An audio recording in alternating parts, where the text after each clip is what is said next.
Hey guys, and welcome to another brand new episode of Sipping Tea with Suzanne. I am your fabulous host, Positively Suzanne, and today I have with me in the studio none other than Ron Waddell.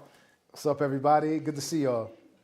All right, so I am going to continue the conversation with him, but first I do want to call out, it is my last show of the year, so look at you, how lucky you are. I'm last one, that's what's up. 2023. I want to highlight and say thank you to Life Garden Cafe, who was my sponsor for entire season one. I also want to call out Miguelina Peralta from Shall We Go Chic for this beautiful donation of this fabulous Christmas tree, which will go away next week. I know it's a brand new year. I don't know, maybe I'll have an exercise bike because everybody... New Year's resolutions. Exactly. Everybody's going to be talking about fitness, so we're going to have... No, we're not. But anyway, and thank you to Paul Anderson Photography. But I am so excited to wrap the show up with Mr. Ron himself, who is the executive director and the co-founder of Legendary Legacies. That's right. That's yes. right. That's right. Yeah. That's right. So welcome to Sipping Tea with Suzanne. I'm so happy to be here and sip tea with you. All right. Let me pour you tea. So, all right. yeah. That's what's up. He's already selected, so, you know, and he takes his tea plain. Straight. Yeah. We'll let that steep, and then we'll get in. That is the proper way to, to do tea. Like, let it steep. Like, no microwave tea. Ooh, no, I'm not a big microwave tea fan. I even, at home, I have the kettle I put on the stove. Oh, yeah. And heat that water up and then pour it into my tea. My sons are tea drinkers. Really? That's pretty cool. I've been noticing, so maybe I did have some stereotypical things in my head, but I'm noticing a lot of men drink tea. Yeah. Is that right? I didn't know this. Sean drank tea. Eric drank tea. You drink tea. I do. All these men. I'm like, all right. I'm not a big coffee drinker. I'm a social coffee drinker every once in a while. I don't like the way it tastes. Yeah. And so typically when I'm out, I'll grab a tea. Or something of that sort. I don't know when I went that way, but yeah. It happened. Yeah. And that's okay. And I'm here for it. You know, I will, if I can convert everybody to tea drinkers, I will. I've never had coffee. Never. Wow. Never liked the smell. Yeah. Definitely didn't think I would like the taste. And just never been tempted. Hey, listen, to each your own. The best coffee I did have was when I was in Puerto Rico. Oh, okay. And this was like, the beans were picked that morning. Oh, they roasted them, dried them right there. Okay. So that was an experience. The brother had his own little shop. Oh, nice. And that was really good. But like, if I go to any of these local spots, I'm usually doing it for the effect, not because I enjoy the taste. Okay. Yeah. No disrespect. No, listen, I'm from Jamaica. He was like, you don't drink coffee because like Blue Mountain Coffee. I'm like, I just don't. But, all right. So you, as I mentioned, the top of the hour, you are the executive director of Legendary Legacy. Yeah. So what is Legendary Legacy? And I know, but let the audience know, what is Legendary Legacy? Legendary Legacies is a nonprofit here in the city, Suzanne, that I didn't anticipate. I never envisioned myself doing this at this level. It wasn't a career ambition in any sort, but it's a nonprofit that's dedicated to interrupting cycles of racism, incarceration, and poverty while promoting healthy masculinity. We are involved with the Worcester County Sheriff's Office. We work up at the jail. We work with local law enforcement partners. And if I'm talking to a funder, what I usually say is something along the lines of, if someone's referred to us, this will help like everyone understand like who we work with. Like, if someone's referred to us and they don't get in trouble with the law or something in the first 4 to 6 months, then you didn't send me the right person. That's the folks we're looking for. We're looking for the folks that you have to go find. They don't show up typically to programs. They're not good for your standard positive youth development outcomes and things of that nature. But we believe it's a population that is overlooked a lot of times and marginalized and very much in need of help and have tremendous skills. And there are very, very, very talented individuals that have gone through various traumatic experiences for whatever reasons and are now in that situation. And our goal is really to show them that there is another opportunity, another path, and help them take it. That's awesome. You know, when you said sometimes that's overlooked, and honestly, as you were talking, that's what I was thinking. So the population that's typically overlooked. So not typically the one that looks pretty on the picture. Nah. So Nah. why that population though? What geared Suzanne, you towards that? there are multiple reasons. There's not one answer to that. One, we just celebrating Christmas, and I'm a Christian. And as a Christian, I think about my desire to follow after Jesus. And we celebrate this, and it becomes so familiar that we forget that he was born to a virgin teenager, scandalously, who was then chased by the state that was trying to kill him. And they were outcast, and he was born in a manger. And so from my understanding is that the divine is very connected to the marginalized and the rejected. And so I'm led to serve in that way. Secondarily, my life. I grew up in a household without my father and a single mother of 4. And initially, when I thought about a nonprofit, I was actually going to call it the Finding Cain Initiative, or the Finding Cain Fatherhood Initiative. And that was connected to my own story in that in the absence of my father, and then my mother passed when I was 15. And so I was a homeless orphan, and I went through various bad decisions that led me here. But I remember thinking like, hey, part of the reason I'm here is because my dad didn't do what he was supposed to do. And the connecting to Finding Cain, the Cain and Abel story was like, yo, if Adam just did what he was supposed to do, Cain wouldn't have did what he did. And so the idea of being able to create a different legacy for these brothers, because you get locked into this way of thinking, this idea that this is what I'm limited to do. And so this generationally begins to follow down. And so there's this verse that is our founding verse, Proverbs 13:22, which says, a good man leaves an inheritance to his children's children. And I just thought that was really profound, to think that there's a generation, two generations away from me that's somewhat depending on what I do. The choices I make today are impacting them.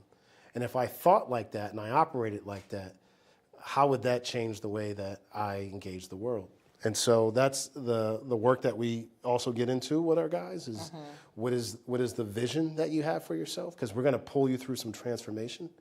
And so my story going through that, coming through and being where I am, part of it is I felt like I was an underdog, forgotten, rejected, and I've been able to get here. And so I feel a responsibility to help others. And lastly, there was a decision. I was working for another nonprofit. It's not what I did before. I was in construction management, so I was very unfamiliar with nonprofit management and grants. And so this one nonprofit was like, we're not going to service this grant anymore that was funding my position because they felt it was mission drift. So I was like, all right, so what does that mean for us? They're like, well, we'll give you 6 months. You got to find something else to do. Okay. And I was like, all right. But I really enjoy working with this population. This nonprofit did the similar work. And so I had a crazy idea to start a nonprofit of my own to continue doing the work. And that was in 2018, and here we are in 2023. Okay. Yeah. So, I mean, to go from that, it's like you've had your own lived experience, connecting it biblically, and then you have this job, and then so now you open the nonprofit. What was it like at the very beginning when you just opened? Do you feel like you knew what you were doing, or you're like, I'm just going to figure this out as I go along? No. Me personally, I tell folk, I have an irrational level of confidence at all times. Might be why I broke my arm when I was 10, jumping out of a tree. But yeah, I can do it. I can do it. I'll figure it out. Yeah. And so that's one thing about me. I really don't think I can't do anything. until I'm in it. And then I'm like, oh, shoot, I committed. I really... But I kind of operate my life that way in saying I'm going to commit to something before I know how, because then I'm locked in. So in the beginning, no, I was very terrified. I didn't have the idea initially to start it. I was at Boston University. I was taking a graduate certificate course in their nonprofit management and leadership program. And in there, in my cohort, we were talking about our issues and the issues we were having. And this one came up, and they helped motivate me to start it. When I initially started it, April of 2018, no, I got help. I actually paid an operation to help me submit the paperwork, the taxes and all that. And the way that I went was, I've said this before, because I think how is a dangerous question. How to me suggests that there's one way to do it. And so to me, it's about commitment. And so I was committed to doing it. Did I know what I was doing? No. But I was committed to figuring it out. And so it was like every step, all right, so what do I need to do now? Right? And then who do I need to talk to about that? And so I just continued doing that. As a matter of fact, the year that I founded the organization, submitted the paperwork, that was April 2018. My wife filed for divorce in September of 2018. The organization didn't get official 501c3 status until October of 2018. And so I was when we became official in the middle of this, I was not well. I was going to give it up. I was like, it's not meant to happen. But I persevered. I had no idea where to get money. I knew foundations had money. And I went to the Greater Worcester Community. I made business cards. I had a logo made, 2 logos, because logos are reductive. And I had 2 logos made. A friend of mine helped with that. Business cards, and I paid out of pocket for Nike polo shirts. 4 of them, 2 blue ones and 2 white ones for me and my co-founder, Junito Ramos. And I rolled up into Greater Worcester Community. I set an appointment with him. Told him that I was a new nonprofit in the city and that I wanted to get money. And so I went and met with them with my business cards and literally only had my 501c3 document you submit. I sat down with that program officer and they said, so how long have you been in business? I was like, look, we're not fully official yet, but I know I can accept donations while I'm pending. And if I don't get the status, I'll refund it to you. Okay. But this is what I do, and this is how we do it. And he was like, you got to be in business 3 years before you give any funding. So I was like, all right. And so I just continued to have conversations. I worked the one grant that the organization that I was with let go, I followed that to another nonprofit. And so I ended up growing Legendary Legacies while doing the same work for another nonprofit, which was very, very interesting experience. Very, very interesting experience going through that. We almost gave up because when that grant left the first nonprofit and went to the second nonprofit, different structure, I helped to create the budget. But when we followed it, that budget changed. And so my salary changed, my hours changed. All these things changed for the same work that we were doing at the previous organization now that this new organization had it. And the new organization that took it didn't have any experience in doing this work. And so some of that was there. I'm going through a divorce. That took 2-3 years to get through all that. And so all that's going on as I'm trying to build this organization and do this work is very, very taxing. And no, I'm telling you, like, I was going to move back to New Jersey. I told my co-founder, June, at the time, I was like, bro, I'm done. Like, this ain't it. Like, I'm not doing it.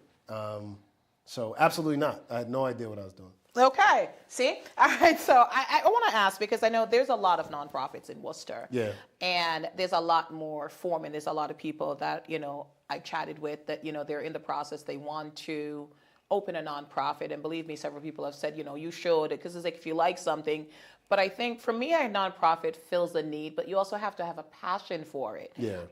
And be committed to hard work, because it's not easy. No. And I know a lot of the grants say, like, be a nonprofit and apply for it. Yeah. Because I have a for-profit business. So like every grant I apply for, they're like, oh, you need to be a nonprofit. Sure. But I have a friend who has a nonprofit, and she's like, girl, I applied for all of them, and I'm still not getting it. Yeah. So for those out there that are thinking of having what advice would you offer them? So this is super cool because I'm learning a ton as I've grown this and continue to do this work. Quick shout out to Greater Worcester Community Foundation because I'm now on their board, which is crazy. Wow. So that organization that I walked into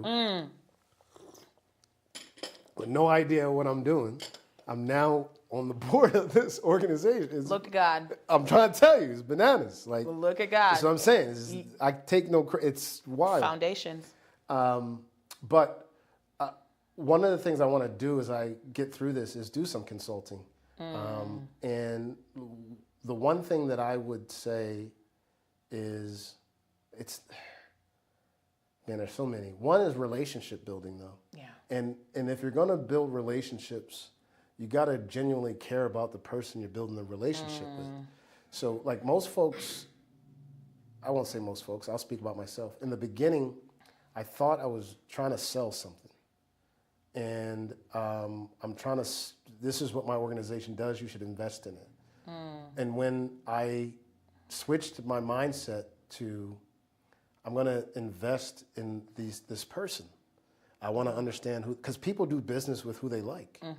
And so I want to get to know you, not just around this money. Because if that's the only string to our relationship, it's not that great, right?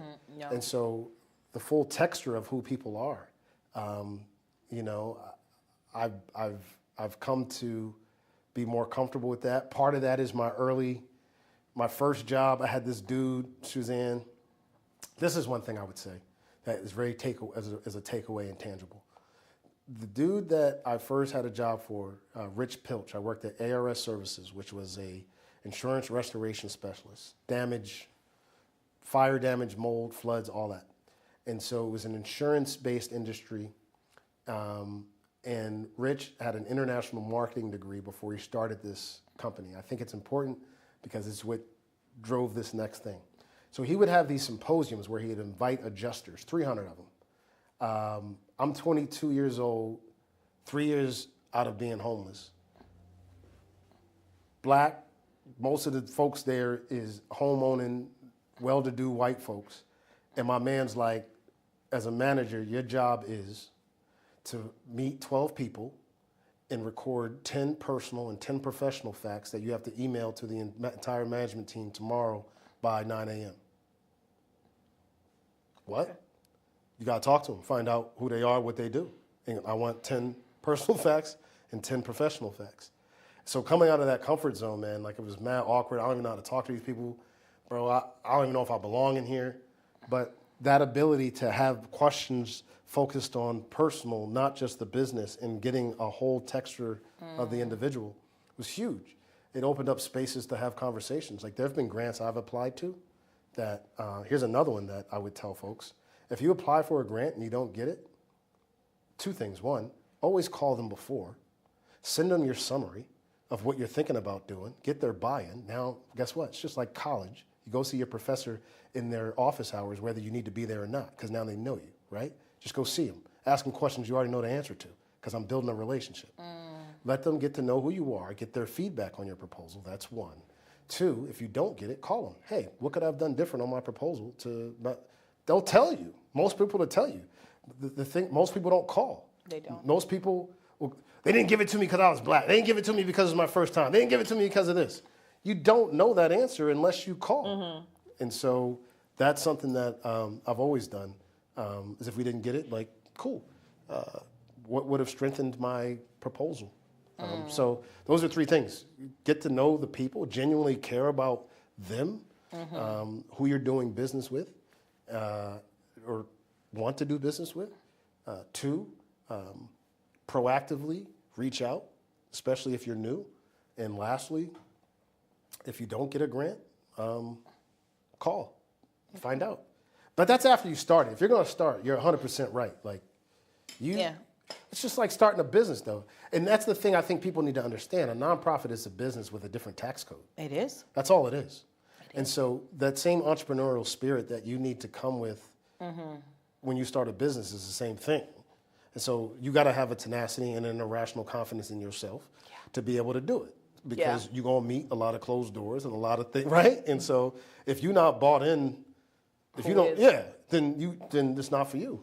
No, not at all. Like, if you can't convince like yourself, like I'm in this to win this, you can't convince others that you're in it to win it. You know what I'm saying? And I one of the things you said, and I like it. I think because like there's so much emphasis placed on networking, and we network a lot. But for me, like a lot of times it looks transactional, because folks go into a room and try to meet as many people as possible, and I can't build any authentic relationship like that. So and I'm outgoing, I'm not gonna lie, so I'm friendly, I talk to people and people know me and they're like, oh my God, I know, and it's fine, but I always connect with at least one or two people. Like when I leave a networking event, there's at least two people that I feel like I met a genuine connection with. That, like there's the follow-up, because if I get 100 business cards, I am 100% not calling them. No doubt. That's a lot. Like that's a lot to remember. So I kind of like what the guy did with you, like remember 10 personal and, 10 business, because we often, it's like, okay, this person works at this bank and they give grants and nothing personal about the person. So we try to, so I would say like when people come to me for advice, I'm like, when you're networking, like just don't be transactional, because you could look thirsty. Like, so straight up. Part of the like I've taught myself how to do small talk. It's not what I prefer, but I also came to realize that I have the power to shift the conversation. And so so when someone asks, what do I do? Well, I may, depending, well, I think what I do best is father my two sons. Now we're having a different conversation. I know what they're asking, but I get to answer it the way I want to, because this is what I want to talk about. You get to choose. Right? Now, we can go back biblically. You reap what you sow. I sow that. Let's see what comes back. What comes back? Now I'm in a conversation and where I want to go. We can come back to the business later, right? But now I find something that we can relate on. If it's that, I'm building a relationship. It's not about the business, it's about the relationship to me. So what do we have in common that we can talk about? And if it's only the business or what you do, right? To me, that's cool, but it doesn't tell me who you are. I'm more interested in who you are, because what you do is not who you are, right? But that's where we go mostly. We do. To try to find out who someone is. What do you do? Oh, okay, now I know this person. I don't know you, right? So when I this is more stuff I've done, but like over time I've come to realize that I can help steer a conversation the way I want to be something that is more of substance than just transactional. No, absolutely. I love people and I like talking to people and I like finding out, stuff about people. And I will say this, like I go to a lot of events and like I meet a lot of people, and sometimes like relationships that's matured into something like a business relationship that I've gotten, jobs from or something like that. It's not immediately. No doubt. It's like it's sometimes months or years down the line. And somebody reaches out like, hey, Suzanne, I met this person. I'm like, oh. They're like, this person said da. Like they knew you like 2 years. And I'm like, okay, because in that moment when you're meeting them, like they're meeting 100 people too. Yeah. So it's just like, it's just like, okay, let me give money to Ron from Legendary Legacy. I mean, it would be nice. Somebody's like, hey, hi, Ron, here's $20 million. Right. But right. It's you know that person, let me know. I will. God, you heard that, right? Like, yeah. And that would be lovely. But I think that if you just walk up and say, hi, I'm Ron, give me $20 million, like, I think you shut down the conversation right there. Right. And, I think for me, like, I just like talking to people. I mean, they call me nosy. Just like asking questions. And like, people have some fascinating stories. Facts, heck yeah. Holy cow. You'd be like, for real? I never thought. Yeah. It drives my kids crazy. I'm not gonna lie to you. Oh, like. Mine too. And they hate going out anywhere with me. Oh yeah. Because I'll be at wherever, Walmart, whatever, grocery store. Yeah. Bro, here you go, dog. Now you talking, bro. You know everybody. Why? Do you know that dude? Yeah. No, I don't know. I do. Why are you talking to him like Yep. I don't know. It's just... Yep. Like, even in New York, my daughter's like, Mom, like, how do you know her? I'm like, I don't. She's like, Mom, you stood there for like 30 minutes. It was a good conversation. It's like, oh my God, I loved her sweater. She's like, Mom, really? You couldn't just say, like, your sweater and move on? I'm like, no, because then... It was a good conversation. It was a good conversation. Yeah. I didn't want to leave. That's our issue. All right, so I want to talk a little bit about, because you mentioned, one of the things that your organization does is try to build like healthy males. Yeah. So for you, what does that mean? Well, what does that mean for you, as a black man, as, someone you said you experienced, loss, no father figure, your mom, things like that. Like, how do you heal? Like, how did you heal? How do you get to healthy? I think I'm still healing.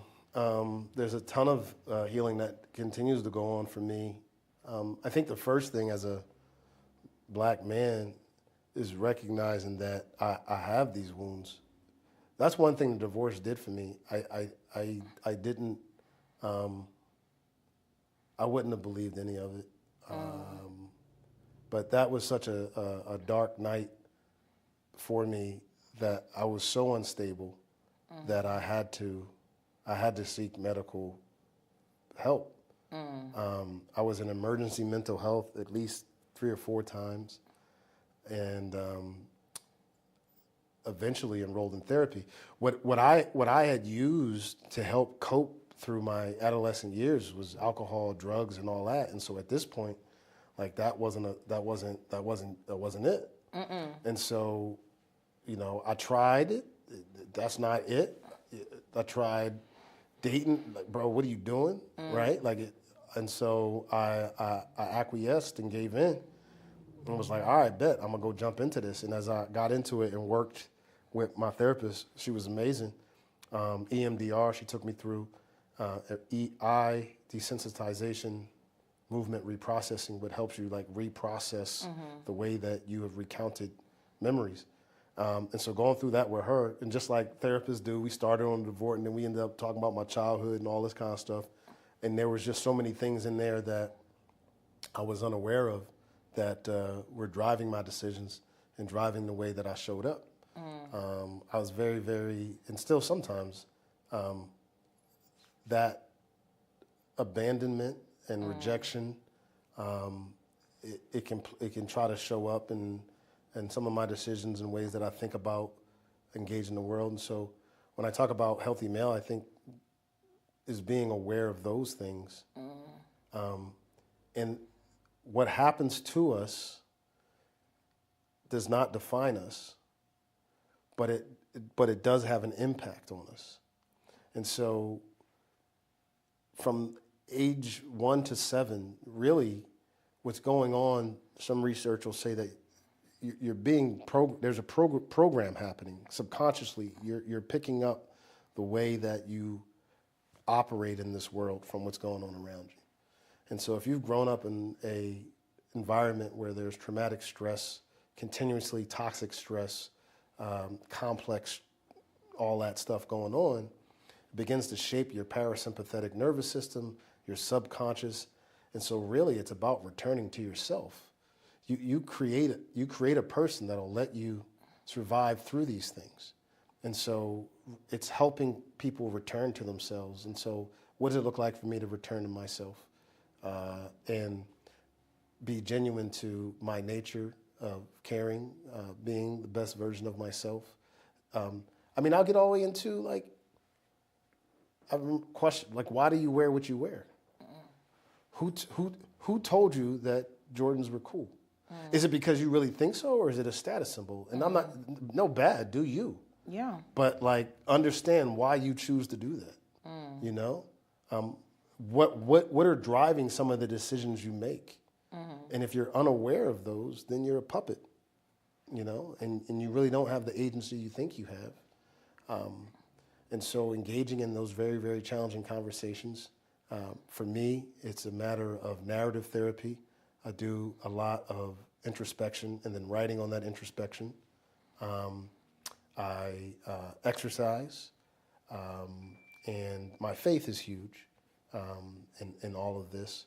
but I'm constantly seeking ways to explore that. Getting into spaces where I don't like being around a lot of yes people. So I want to know how I'm showing up and tell me. Feedback to me is an opportunity for growth.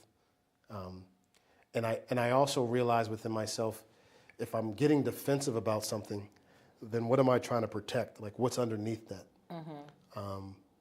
And I firmly believe that anger is a secondary emotion. I think it guards shame or a hurt or an injury. And so, but anger, especially for men, feels more in control. I feel more, if I go here, I don't know where that's going to go. I don't, right? We're really taught not to feel, taught not to express those emotions for a lot of reasons.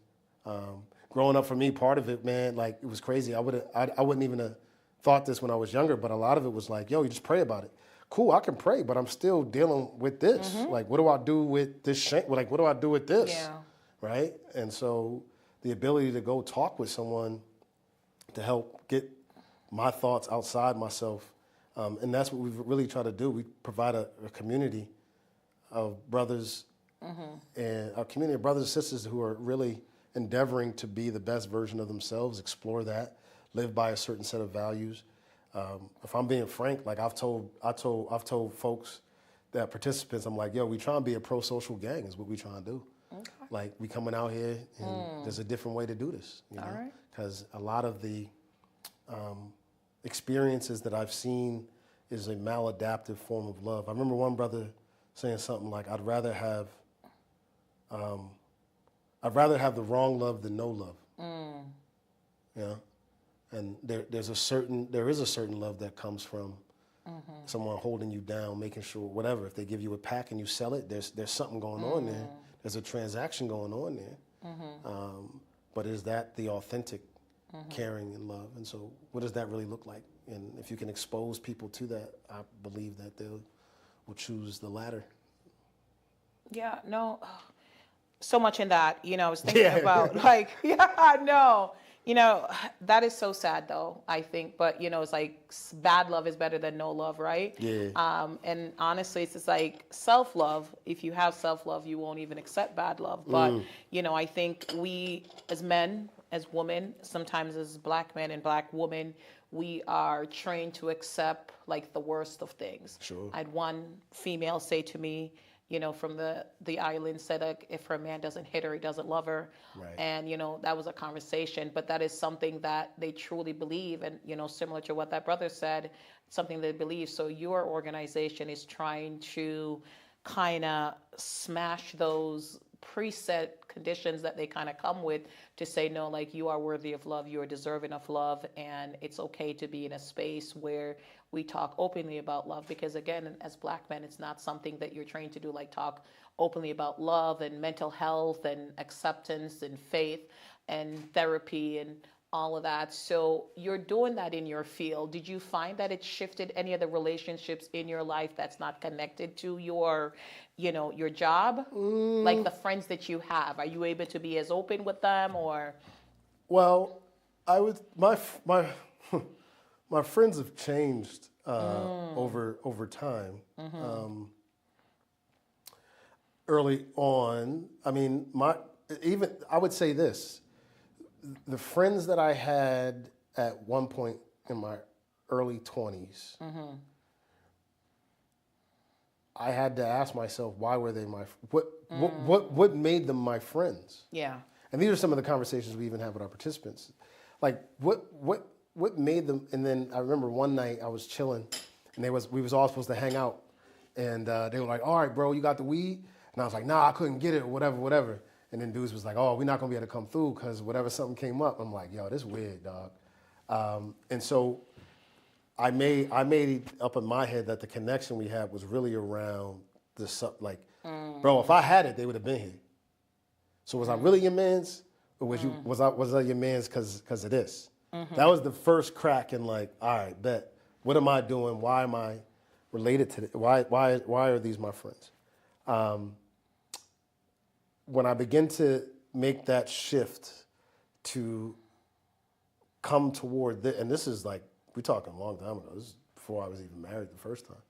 But when I made that shift, I was without friends for a while because I needed to find a new group that was kind of on my thing. So I mean, I bounced around, kind of trying to find who the folks I'm trying to rock with, which was part of my wound of trying to fit in. Like when you talk about like self-love, but I didn't know myself, so I couldn't love myself because I was being defined by who accepted me, and so I couldn't have.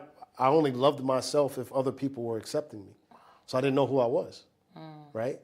It was also why the divorce was so heavy, because my identity was wrapped in being the husband, being the father, which I'm still a father, but like it was wrapped in this. And so when that happened, I lost an identity. I don't know how to explain it. Like the foundation of who I was, I didn't know. Who am I in this space? It was dark. Imagine. And so coming through that and going through the therapy, I began, my co-founder, Junito, tremendous individual, walked alongside of me. My man, Angel Guzman, they walked alongside of me in this. And they were some real solid brothers that was on that type of time of, hey man, like we can talk through this, we can walk through this. And I've begun to gravitate more toward those conversations. I have tons of relationships, but like friends, like I get deep with and can have them conversations. Man, it's maybe 3 people, you know.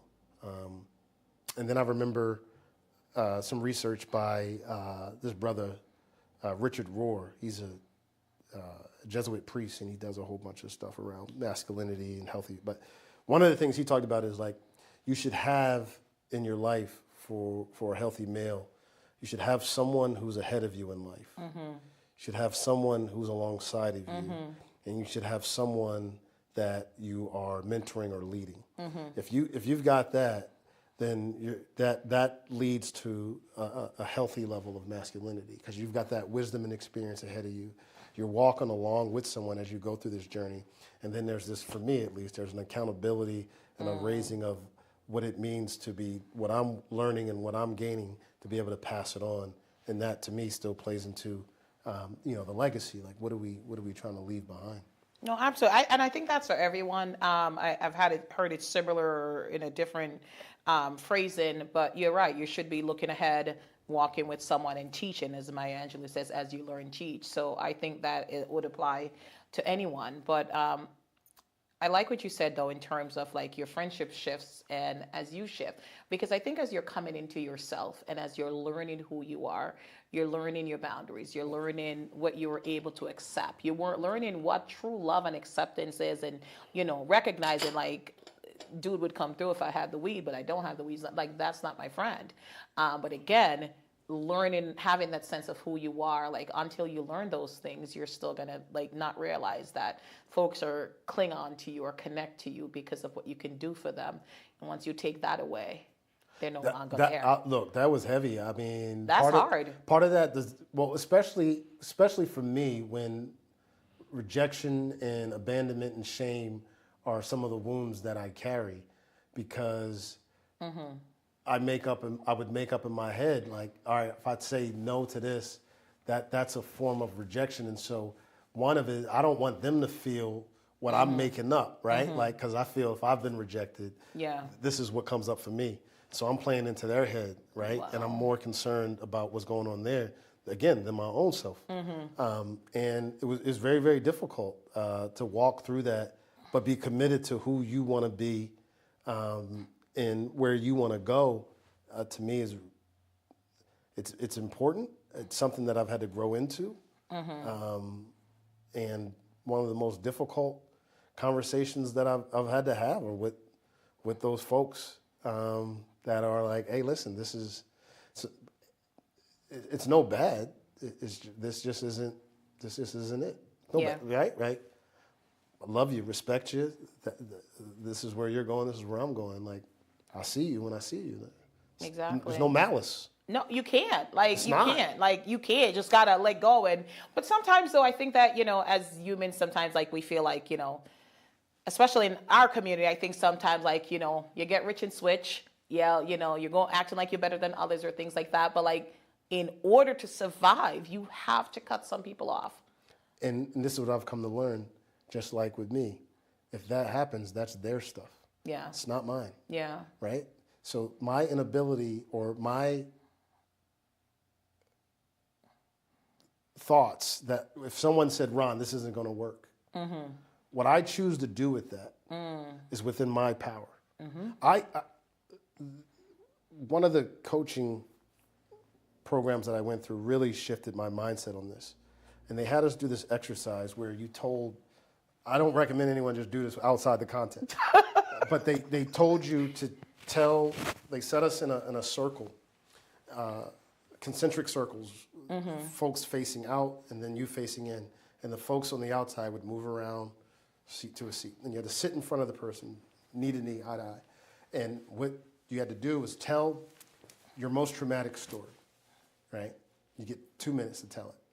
And then you get up and you move to the next person. Now tell the same story and tell it as a comedy.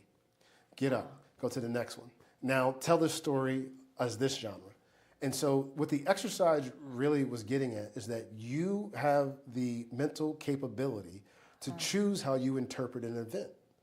You get to choose. Okay. It's not predetermined on what this means to you. And so when I gained that, it gave me a lot of agency. So if someone tells me, that's why when a grant, they tell me, it's not a rejection. Yeah. I get to, when I say it's a rejection, that's because I chose to make it a rejection. They might be saying, I can choose to say, they're saying get better. So if that's what I'm choosing, then I make a call because I want to know how to get better. But I get to choose how I interpret it.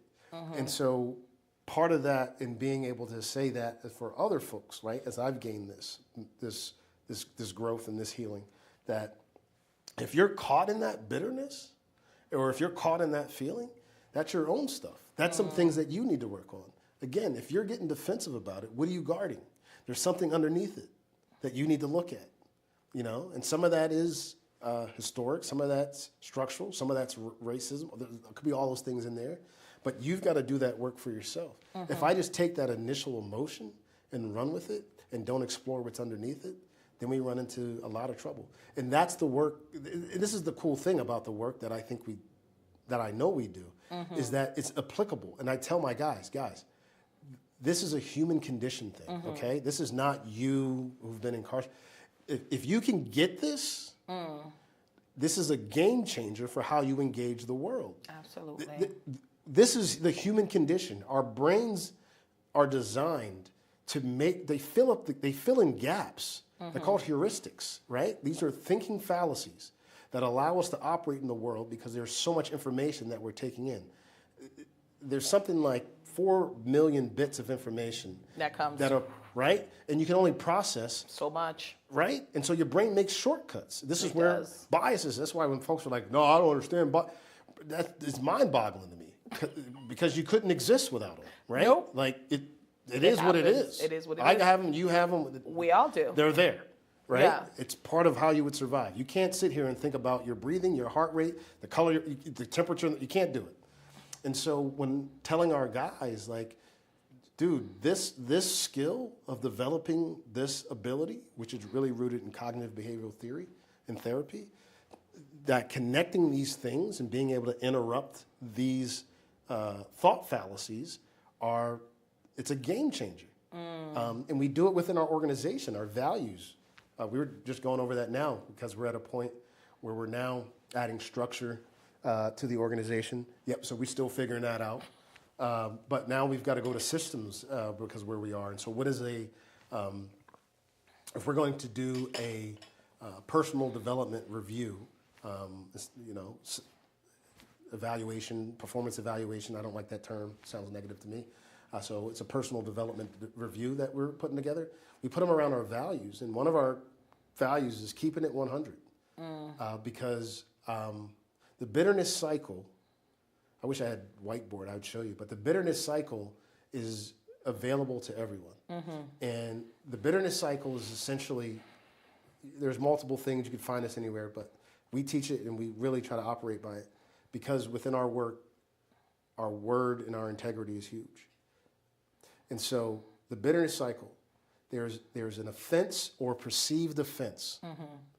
Notice I said perceived. Yes. That happens. What you do with that next is critical. What a lot of people will do is take that offense and I go to someone else, not the person who caused it, or I go to someone else and I say, do you believe that Suzanne did this? You want to know why you do that? The reason why you do that is because your brain wants to be right about the experience. And so I tell the story in a way where I am the victim. And so that the person that I tell will support and they say, they did what? Right? Now I have an ally. You do. To believe in my lie. Or what I've made up. My perceived, yeah. Right, I'll stay there. I won't say it's a lie, but now I have an ally to believe in what I made up. Yeah. Right? So this must be true. Then, once I have that, I'll go tell another person. Right? And so now I've gone from, and then the next person I tell, it gets even worse. Oh, yeah. So it goes from sharing the offense to now that person who didn't even have an issue with the other, now they've got an issue with the dude, with the first person. And no one's even talked to them about why they did what they did or what came originally. Yeah. Right? And so you get into talebearing and gossip. And now once you're there, that leads to the death of a relationship because it's just so far apart. And so it's about going to the person and asking the question, right? So, hey, when this happened, this is how it landed for me. I just wanted to check in let's get clarity. And so most of our brain... Do not go there. Well, that's because that's the way our brain works. Yeah. We want to be right about our experience, and it's based off past experiences, right? And so we say, our brain says, hey, this has happened to you before, so this is the same thing, right? Remember when you were 5 years old and your sister said this? Or remember when you were 13 in high school and he or she said this? Yeah, this is the same incident. We don't want you to get hurt by that, so this is what's going on. And then you say, yeah, this is what's going on. Then I go tell someone in that way, and they support it. So in our organization, it's like, if you come to me, and I'm not saying we're perfect, but we really try to practice it. If you come to me and you say, hey, Ron, John over there told me X, Y, Z, and he's really a jerk. I have an obligation to say to you, did you talk to John about that? If you tell me no, I say, oh, well, you should talk to him, or I'm going to let him know you two need to talk. And I'm going to tell him that probably in the next 24 hours. So if you work there, this is what we're doing. Okay. Right? Because of the participants we work with, that ability to maintain for us that continuity, like we don't have. There's no gap in there to be able to be like, nah, I don't mess with him. Nah, bro, that don't work. It won't. It's and I think it's the most deleterious thing that happens within groups of people, organizations, teams, whatever it may be, is that inability to have the courageous conversation to get clarity. No, absolutely. It's insidious. It digs in and it creates all style of contention and fuss. And before you know it, who didn't have a problem with that one has a problem. No, you have to be able to have the conversation head on. And I think a lot of times people avoid having the conversation because they're like, I don't want to confront, but it's not a confrontation. You know what? It's a conversation. And you know what I've come to learn about it for me? What? The anxiety and upsetness and the stuff in my stomach that I deal with while holding it. Yeah. And dealing with it over time. It's not worth it. Once I start the conversation, it's gone within the first 30 seconds because I'm in it. What I made up about how this person's going to respond, now I'm in the dialogue and I'm gaining clarity. And so that 30 seconds or a minute of uncomfortableness to initiate the dialogue is way worth it to me than sitting with something for months. For months. For months, actually years sometimes, because some people will be mad at something like something that they did for so long ago and then have the conversation, find out 2 years later it wasn't even like that. And I'm like, dude, you lost 2 years of no sleep. My pastor used to say, he would say, have the conversation because while you're not sleeping, they're sleeping like a baby. Knocked out. I don't even know you mad. Exactly. So yeah. That's a value that we really try to permeate within our organization. And part of that, which was cool in developing our nonprofit, in my experience working in other places was like, where would I want to work? Like what space embodies the values that I would want to operate by? And so being able to build that myself was cool. Like, you have to be intentional. Yeah, that's another one of our values: intentionality, being Okay. purposeful in every thought, every word spoken, and every action taken. Word, action, deed. So if we think about, now we're not perfect at it, but like we review those at each staff meeting. Oh, okay. Yeah, man, we got to keep these present. They don't just sit on a thing. And forgotten about, but No, I'm not doing that. No, that's cool. I really admire, the work that you guys are doing. I'm going through Leadership Worcester, and like I hear you guys' name a lot. So I know you went through Leadership Worcester. Yeah, they talk about you a lot. Like they love you, which is great. Lots to love. But went up to the jail cell, and they talk about the things that you do working with the incarcerated or the formerly incarcerated. I did a police ride along. They knew about you, and I'm like, do you know Ron? And they're like, yeah, he does great work, and so that is the legacy that you are creating. So whatever you had to go through, and you went through some things. To get to this point. And I mean, brother, you're not done. No. No, we got more to do. Like, you got work to do, like for the organization, you have work to do personally, because I think as we grow and evolve and learn more, I got to get my real estate so we can do a real estate deal. We got to go into commercial real estate. Like, we didn't even get to talk about that. But, just want to highlight Legendary Legacy. If you don't know who they are, please find out about them. We'll have their information when we, do the social media posts. I don't see them on LinkedIn, or I see them on LinkedIn, but I don't see them on Facebook or Instagram, so I can't tag you. I'm on IG a little bit. Like, but LinkedIn is my social media of choice. That's okay. Yeah, I'll be grinding on That's that. okay. I'll be tagging you on there, but check them out. Great work in the city, and as they really do focus on those that are, forgotten. Like, it's not the buzzword, it's not the shiny penny. They're really working on. There was this saying, I don't know what organization, it's like broken crayons still color. Like, I heard that, like there's an organization called that, and I heard that a long time ago. And it's such a beautiful thing for me I hear, because it's kind of like, just because it's broken in the box doesn't mean it doesn't color. It's the same color, right? And I think it's the same with the people that you help, the population that you help. Like, people might have forgotten them, may have given up on them. They may have forgotten and given up on themselves. But, your organization is showing them that they could be active, productive members of society. And you know what? One of the things we hear quite a bit, I say to my brothers, say, all right, bet. So you just got out. What's your goal, man? What you trying to do? And they'll say, I just don't want to go back to jail. And you know what I say to them? I say, that's a low bar, man. Yeah. But that's because, right, when you've been through so much pain, like, you forget how to dream. Like, you don't. There's another dope verse that says, without a vision, people cast off restraint. It's a proverb. So without a vision, there's restraining somebody, right? It holds you in. And so if I don't have a vision, there's nothing that holds me. I do whatever. I don't have any restraint. Okay. And so how do we help you dream a new dream? And that's a scary place to go. Yeah. Why is that scary? For all people, again, it's a human condition thing. Can even come to what we were talking about earlier, a healthier lifestyle, whatever it may be. Why is it scary? Because when I think about the vision, it then highlights my current reality. And when my current reality gets highlighted, I'm so far from that that it creates a tension. Okay. And so we tell this, I do this with the guys, and our life coaches do this. In that tension, there's only two ways to alleviate the tension. Either you bring your current reality up to the vision, or you bring the vision down to your current reality. Okay. What I'm asking you to do, brothers, is stay in the tension, because that's where growth is going to happen. So first, we got to help you dream a new dream. What's possible? And that vision's got to be big enough to pull you through the pain of the transformation you want to go through, right? And so that's the work, man. And that work is transformative. It is. And that's the work we're in, is that. Rewiring. Here's another opportunity.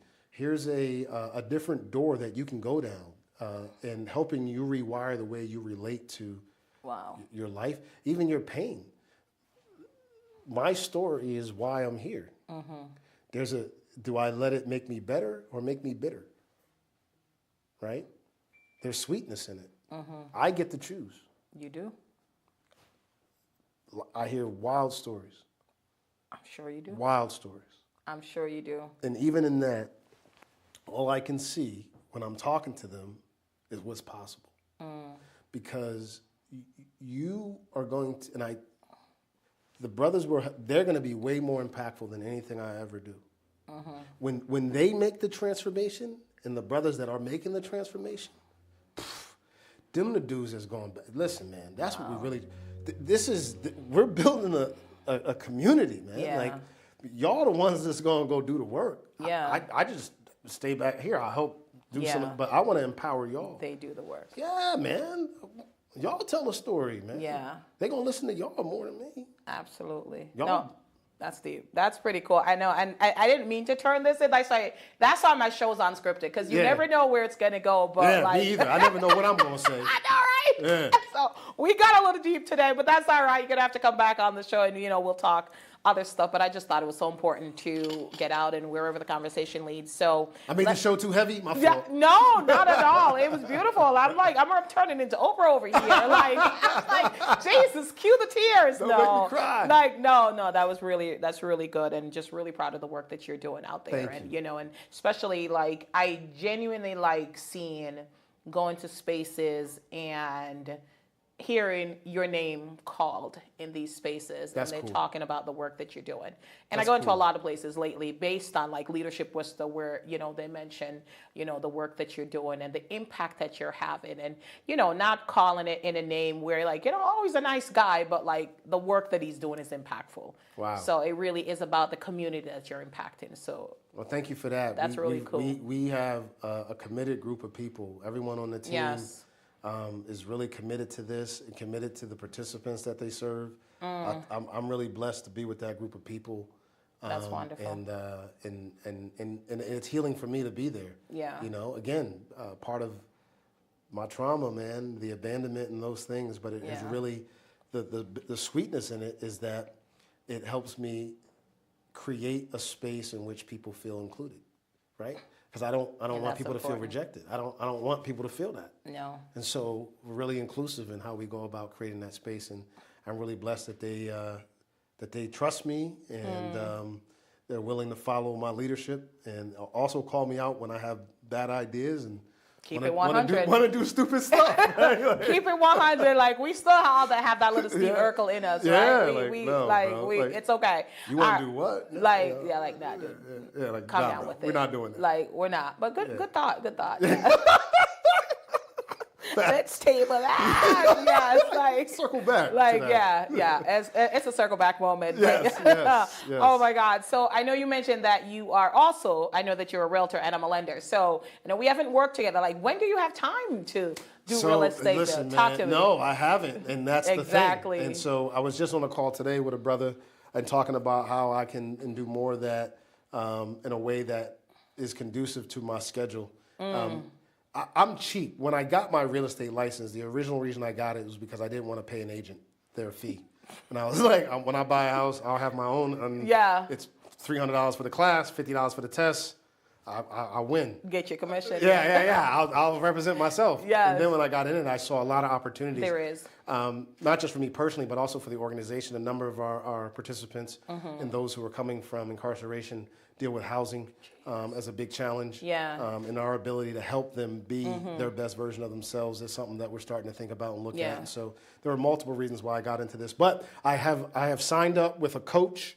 A real estate coach. Yep. I love it. Because I'm a visionary. I'm out here. I'm doing big stuff. And so this person's really going to set some intermediary goals and really drive me on that. So that's what I'm jumping into. I'm hoping, I'm not hoping. I know. I'm committed. I was just going to say. I'm committed to making some sales. I haven't made any yet, but I'm committed to making some sales in this coming year and exploring that more. So that I can, part of it also was the organization. And now I've got the staff in a space where they they're able to run the day-to-day. When you start something, it's hard. Oh. Right? I don't know, but folks. No, it's hard. You like to let it For-profit go. and non-profit. Yeah, all right, I'm going to trust you. Because like But you're that's your synonymous with the baby. brand. Yeah, it's That's your baby. Don't go out here and do nothing dumb because that's representative of me, like I dude think. Ron. Yeah. They're gonna be like, oh, right. Ron, yeah. And so, Good. But no, our team is really, really plugged Cool. in and committed to the cause, and has really developed to a place where it allows me the freedom to be able to go out and do more of the things that I think I do really well, and that's one of them, I hope. That's awesome. That's a beautiful thing. And my producers tell me we have 30 seconds left. Gotcha. So like, I try to ignore him, but yeah. No problem. So before we get 30 seconds, I gotta say shout out to the Lemonade Bros. Those are my sons, Josh and Isaiah. Follow them on Facebook. They got their own business. As a matter of fact, it's an LLC. I'm the managing partner. They run it, and we'll be back in the summer. We're closed in the winter. But my sons, man, they managing little entrepreneurs, teaching them how to run business and do all that stuff. So I want to say love you, Isaiah, and love you, Josh. All right, cool. I know we didn't even get a chance to talk about parenting. No, it's all good. It's okay. All right. Anything else you want to shout out before we close? Anything happening? Positively Suzanne, make sure you watching her. Like, subscribe, all that stuff. Because Suzanne is out here doing her thing. She everywhere. So just make sure that you following her. Because if you following her, she's leading you the right way. Well, thank you. I'm just out here to shine a spotlight on people that are doing dope things. So I'm so happy that you said yes to being on the show. For sure. I genuinely enjoyed our conversation. We have to do it again because I don't even think we scratched the surface of things we could talk about. Right. And so we may have to make it a weekly show or something. Yes. Maybe not. But right. You're like, no. Well, weekly, we're going to have to talk about sponsors because we got to figure that out. We're working on that. We're working on that. Yeah. So if you're looking to sponsor, hit a sister up, But listen, thank you so much. Proud of you, brother. Proud of all the work that you're doing. Proud of your team. I did meet some members of your team just coming. They're just so passionate and committed. And Legendary Legacy, check them out. If you want to write them that $20 million check, he's not going to say no. No, I'm not. It's going direct to cause. It's going direct to helping the community and lift, like rising, is it a rising tide lifts all boats or something like that? That's right. So let's do this together. Together we can. So last show of the year. Thank you all so much for tuning in and appreciate it. Until next time, this is Suzanne and Ron. Appreciate y'all. Peace out. See you next year. I'll holla. Yeah.